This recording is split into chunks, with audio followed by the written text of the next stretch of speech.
Course के अंतर्गत आज हम पढ़ेंगे पेज नंबर 40 वास्तुकला से लर्निंग आउटकम्स एच 714 पाठ्य सामग्री पाठ 5 मध्य प्रदेश का वैभव। भारत की हृदय स्थली में स्थित मध्य प्रदेश है, जहाँ राजा भोज की नगरी भोपाल मध्य प्रदेश की राजधानी है।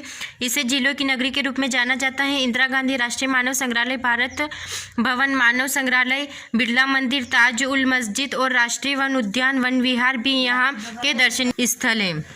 इसको पढ़ने से आपको प्रश्न उत्तर आसानी से समझ में आएंगे। यहाँ से 45 किलोमीटर दूर दक्षिण में स्थित भीमबेटका विश्व प्रसिद्ध शैलाश्रयों के लिए जाना जाता है। यहाँ की गुफाएं मध्य पाषाणकालीन मानव इतिहास का वैभव संजोए हैं। सम्राट अशोक से संबंधित विदिशा भी ऐतिहासिक महत्व रखने वाली नगरी है। इसी क्षेत्र में उदयगिरी की गुफाएं तथा ग्यारसपुर में माला देवी का मंदिर दर्शनीय है। भोपाल से विदिशा के मध्य सांची की हरित पहाड़ियां हैं, जो बौद्ध स्तूपों की महानता का गुणगान करती हैं। बौद्ध धर्म का यह पवित्र स्थान विश्व में अपना ऐतिहासिक महत्व रखता है। यहाँ के स्तूप बौद्ध धर्म के महान स्मारक हैं। स्तूप के तोरण द्वारों पर कलात्मक नक्काशी तो देखते ही बनती है। अब हम आ जाते हैं पेज नंबर 41 पर। अभ्यास 1 रिक्त स्थानों की पूर्ति कीजिए। क ग्यारसपुर में रिक्त स्थान का मंदिर दर्शनीय है, माला देवी। ख भोपाल को रिक्त स्थान की नगरी के रूप में जाना जाता है, झीली। ग विदिशा का संबंध रिक्त स्थान से है, अशोक। घ स्तूपों के रिक्त स्थान द्वारों पर कलात्मक नक्काशी देखते ही बनती है, तोरण। ड़ इंदिरा गांधी राष्ट्रीय मानव संग्रहालय रिक्त स्थान में स्थित है, भोपाल में। अभ्यास 2 निम्नलिखित प्रश्नों के उत्तर एक शब्द में दीजिए।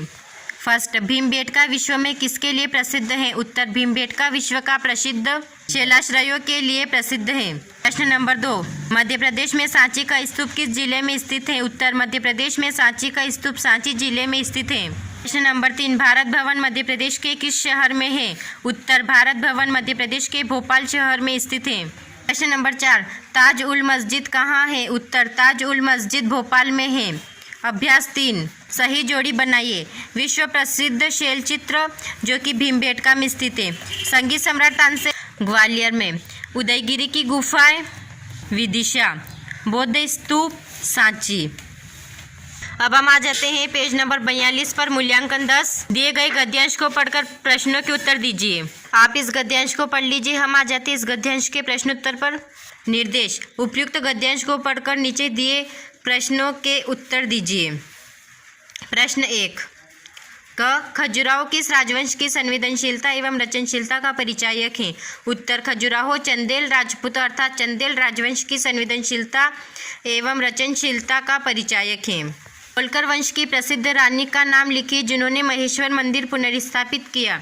उत्तर, होलकर वंश की प्रसिद्ध रानी अहिल्याबाई हैं, जिन्होंने महेश्वर मंदिर पुनर्स्थापित किया। मध्यकालीन डेक्कन के प्रवेश द्वार के रूप में मध्य प्रदेश का कौन सा शहर विख्यात है? मध्यकालीन डेक्कन के प्रवेश द्वार के रूप में मध्य प्रदेश का बुरहानपुर शहर मुगल कालीन कला के लिए विख्यात है। घ भारत का हृदय प्रदेश के नाम से कौन सा प्रदेश जाना जाता है? उत्तर, भारत का हृदय प्रदेश के नाम से मध्य प्रदेश जाना जाता है। प्रश्न नंबर 2, रिक्त स्थानों की पूर्ति कीजिए। क चंदेरी, वेत्रवती तथा रिक्तस्थान नदियों के मध्य स्थित है। उत्तर, उर्वशी। ख चंदेरी परकोटा एवं रिक्तस्थान प्रवेश द्वारों के लिए विख्यात है। उत्तर, भव्य। ग रानी रूपमती के संदर्भ में बसाया गया रिक्तस्थान नगर है। उत्तर, मांडू। घ खजुराहो रिक्तस्थान वंश के राजाओं द्वारा बनवाया गया है। उत्तर, चंदेल। हम आ जाते हैं पेज नंबर 44 पर। विराम चिन्ह, लर्निंग आउटकम्स एच 719 पाठ्य सामग्री पाठ 16 नरवदी। ये हमारा पाठ, इसको हम जल्दी जल्दी पढ़ लेते हैं। मेकल के शिखर पर घने ऊंचे पेड़ तो थे, लेकिन झरने की कोई आवाज़ सुनाई नहीं दे रही थी। दुगुन भटकता रहा, उसका भी प्यास के मारे बुरा हाल था। वह सोच रहा था कि जब प्यास के कारण मेरा यह दशा है तो नन्ही जान नरवदी का क्या हाल होगा। उसने सिर उठाकर आसमान की तरफ देखा। सूरज टमटमाया हुआ था। दुगुन के हाथ अपने आप प्रार्थना में उठकर जुड़ गए। वह लगभग रुआसा होकर गिड़गिड़ाया, हे प्रभु, मेरी लाडली की रक्षा करे। वह बिना माँ की बच्ची है, उसे कुछ हो गया तो मैं जीवित नहीं रह पाऊंगा। ये कुछ विराम चिन्ह, आप इनको ध्यान से समझिए तो आपको विराम चिन्हों के प्रश्नों के उत्तर देने में आसानी होगी। क्रमांक, नाम, विराम चिन्ह और उदाहरण प्रयोग। फर्स्ट है हमारा अल्प विराम, जिसका चिन्ह होता है केवल ये कोमा। हरि, मोहन, श्याम और सोहन ने आगरा देखा है। जैसे अपन किसी का भी अपन नाम लिखते हैं बहुत सारे, तो उनके बीच में भी हम कोमा लगाते हैं, इस प्रकार से इसका प्रयोग होता है। अर्धविराम अर्थात एक बिंदु और फिर कोमा। गोली चली चिड़िया उड़ गई। पूर्ण विराम अर्थात सीधा चिन्ह, मैं पुस्तक पढ़ता हूँ। प्रश्नवाचक, इसका ये चिन्ह है। तुम्हारा क्या नाम है, इसका उदाहरण है। विस्मयादिबोधक चिन्ह, ये इसका विस्मयादिबोधक का चिन्ह है। अरे कितना सुंदर फूल है, ये इसका उदाहरण हो गया। संयोजक चिन्ह, जिसको हम इस तरह से लिखते हैं, राम राम, माता पिता, रात दिन, इनके बीच में संयोजक चिन्ह लगता है। उद्धर्व चिन्ह, तो हम एक इस तरह से चिन्ह लगाते हैं और फिर उसके बीच में कुछ भी वाक्य लिखते हैं और फिर से चिन्ह लगाते हैं। जैसे महत्वाकांक्षा का मोती संघर्षों के समीप सीप में पलता है। इस प्रकार से हम जब लिखते हैं तो उसमें अंडर कोमे के अंदर लिखते हैं, तब उसको उद्धर्व चिन्ह या अवतरण चिन्ह कहते हैं।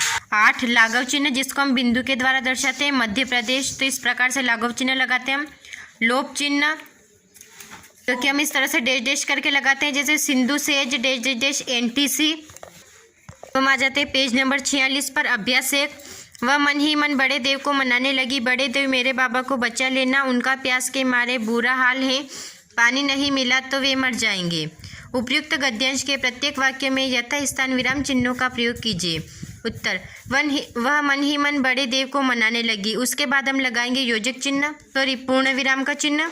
उसके बाद हम लगाएंगे उद्धरी व या फिर अवतरण चिन्ह। फिर बड़े देव के बाद हम लगाएंगे विस्मयादिबोधक का चिन्ह, मेरे बाबा को बचा लेना, फिर पूर्ण विराम, उनका प्यास के मारे बुरा हाल है, फिर पूर्ण विराम का चिन्ह, पानी नहीं मिला तो वे मर जाएंगे, फिर पूर्ण विराम का चिन्ह, और उसके बाद उद्धर्व चिन्ह से हम इसको बंद कर देंगे। अभ्यास 2, निर्देश, दिए गए विकल्पों में से सही उत्तर चुनिए। 1, विराम चिन्ह का क्या अर्थ है? उत्तर, ठहराव या रुकना। प्रश्न नंबर 2, पूर्ण विराम चिन्ह का प्रयोग किया जाता है। उत्तर, वाक्य के अंत में। इनमें से विस्मयादिबोधक का चिन्ह कौन सा है? तो ये वाला हमारा विस्मयादिबोधक का चिन्ह है। मूल्यांकन 11। प्रश्न नंबर 1, एक ही वाक्य में जब एक से अधिक उपवाक्य शब्द तथा वाक्यांश समान रूप से प्रयुक्त होते हैं तब किस विराम चिन्ह का प्रयोग किया जाता है? तब हम इसमें अल्प विराम चिन्ह का प्रयोग करते हैं। प्रश्न नंबर 2, प्रश्नवाचक चिन्ह है, ये हमारा प्रश्नवाचक का चिन्ह है। प्रश्न नंबर 3, जब ऊपर लिखी किसी बात को ज्यों का त्यों नीचे लिखना हो तो किस चिन्ह का प्रयोग करते हैं? तो हम करते हैं पुनरुक्ति चिन्ह का। तालिका में दिए गए विराम चिन्हों का मिलान किया जाता, सही जोड़ी मिलाइए। प्रश्नवाचक चिन्ह, तो ये हमारा प्रश्नवाचक चिन्ह है। अल्प विराम, ये हमारा अल्प विराम का चिन्ह है। पूर्ण विराम, ये हमारा पूर्ण विराम का चिन्ह है। विस्मयादिबोधक, ये हमारा विस्मयादिबोधक का चिन्ह है। योजक चिन्ह, ये हमारा योजक चिन्ह है। इस तरह से सही जोड़ी मिला लीजिए। अगर वीडियो पसंद आई हो तो अपने दोस्तों के साथ शेयर कीजिए ताकि उन्हें भी इसका लाभ मिल सके। चैनल को सब्सक्राइब कर लीजिए और बेल आइकन को दबा लीजिए ताकि हम जब भी वीडियो डालें आपके पास सबसे पहले नोटिफिकेशन आए। Thanks for watching. फिर मिलते हैं नेक्स्ट वीडियो में।